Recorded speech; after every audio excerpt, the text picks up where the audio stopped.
দ্বিতীয় প্রশ্ন, দ্বিতীয় অগ্নিবাণ আপনাদের স্ক্রিনে। কিশলয় অগ্নিবাণের দ্বিতীয় প্রশ্ন, ভোট ব্যাংকে ভোজবাজি, তাই মমতার ডিগবাজি। ভোট ব্যাংক থেকে নাম বাদ চলে যাচ্ছে, পালিয়ে যাচ্ছে সমস্ত অনুপ্রবেশকারীরা। অন্যদিকে এসআইআর করতেই হবে, আর পথ নেই। ভোট ব্যাংকে ভোজবাজি হচ্ছে বলেই মমতার ডিগবাজি। ফিরবো আলোচনায়, সন্ময়দার কাছে যাব। সন্ময়দা, আমার প্রশ্ন হচ্ছে, মমতা বন্দ্যোপাধ্যায় প্রথম বাইটে শোনালাম বলছেন ইয়ে কানুন হাম নেহি হোনে দেঙ্গে, ঘেরাও কর লেঙ্গে, কিছুতেই হতে দেব না, প্রাণ থাকতে হতে দেব না। পরের বাইটে শোনালাম মমতা বন্দ্যোপাধ্যায় বলছেন হিয়ারিংয়ে অবশ্যই যাবেন, কাগজপত্র সঙ্গে নিয়ে যাবেন, কাগজপত্র না থাকলে আমরা বানিয়ে দেব, তবে যাবেন বটে, ফর্ম ফিল আপ করবেন বটে। এই ডিগবাজিটার কারণ কি? না, এই কিশোরে আমি তোমার সঙ্গে একটা ব্যাপারে সম্পূর্ণ দ্বিমত। তুমি আলোচনাটা চালাচ্ছ যে মমতা বন্দ্যোপাধ্যায়ের মিথ্যাচারিতা নিয়ে কথা বলছো। মমতা বন্দ্যোপাধ্যায়ের মিথ্যাচার কিন্তু সমর্থক। তুমি একটু ভালো করে খেয়াল করে দেখো, আমি বলছি আমি একজন রাজ্যের মাননীয় মুখ্যমন্ত্রীর খুব কলিগ, তিনি মন্ত্রী। তাকে আমি একদিন জিজ্ঞেস করছিলাম, আচ্ছা মমতা বন্দ্যোপাধ্যায় যে মাঝে মাঝেই বলেন না যে বেলেঘাটার আশ্রমে গান্ধীজিকে ফলের রস খাইয়ে তার অনুসরণ করেছিলেন, 1941 সালে রবীন্দ্রনাথ মারা গিয়েছেন, আর 1947 সালে এই ঘটনাটা ঘটেছিল। আপনি তো পাশে বসেছিলেন, আপনি রাজ্যের মুখ্যমন্ত্রীকে বলেননি কেন যে এটা আপনি যেটা বলছেন ভুল বলছেন? তো সেই মন্ত্রী মহোদয় আমাকে একটা খুব ইন্টারেস্টিং কথা বলেছিলেন যে নিজের চাকরিটা খোয়াবো নাকি, যে মমতা বন্দ্যোপাধ্যায়কে ভুল ধরিয়ে দিয়ে? পাগল নাকি, ওসব ভুল টুল ধরাবো না। আমার প্রশ্ন হচ্ছে, দিনের পর দিন মমতা বন্দ্যোপাধ্যায় যে স্টেটমেন্ট গুলো দিয়ে দেন, রামমোহন রায় সতীদাহ বিল পাস করিয়েছেন, ইন্দিরা গান্ধী চাঁদে গিয়েছিলেন, 41 সালে মারা যাওয়া রবীন্দ্রনাথ ঠাকুর 47 সালে সে ফলের রস খাইয়েছিলেন। আচ্ছা, এই কথাগুলো আমরা বারবার ইলেকট্রনিক্স মিডিয়াতে শুনি, সোশ্যাল মিডিয়াতে শুনি যে মুখ্যমন্ত্রী মমতা বন্দ্যোপাধ্যায় বলছেন। কোনদিন রাজ্যের মুখ্যমন্ত্রীকে বলতে শুনেছো Kishore I am sorry for what I had said, ওটা স্লিপ অফ টাং?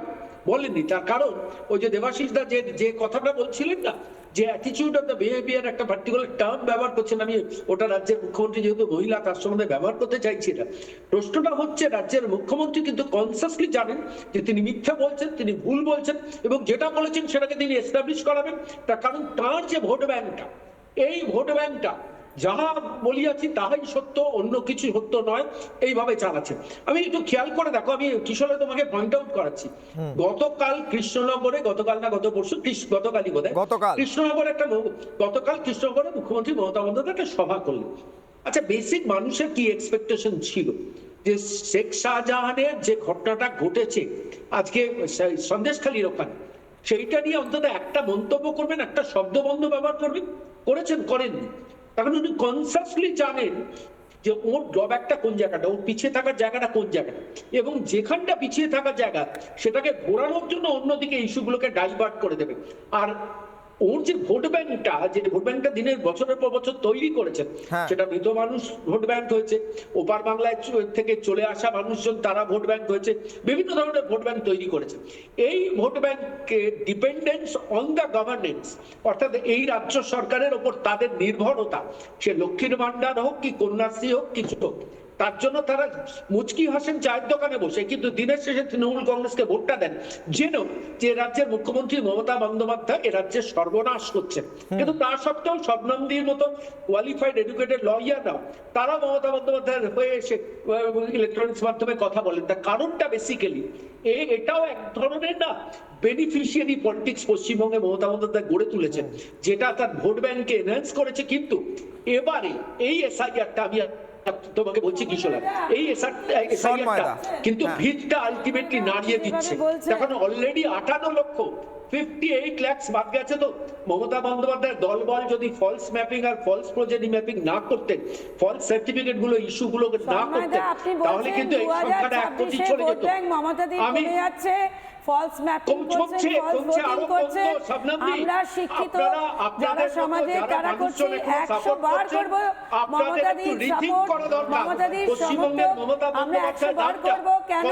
উনি মানুষের পাশে আমরা সাপোর্ট সমর্থন 100 বার সমর্থন করব। সমর্থন করবেন কেন? না সেটা করতেই হবে না, যে মমতাদির সমর্থন করতেই হবে। কেন করব?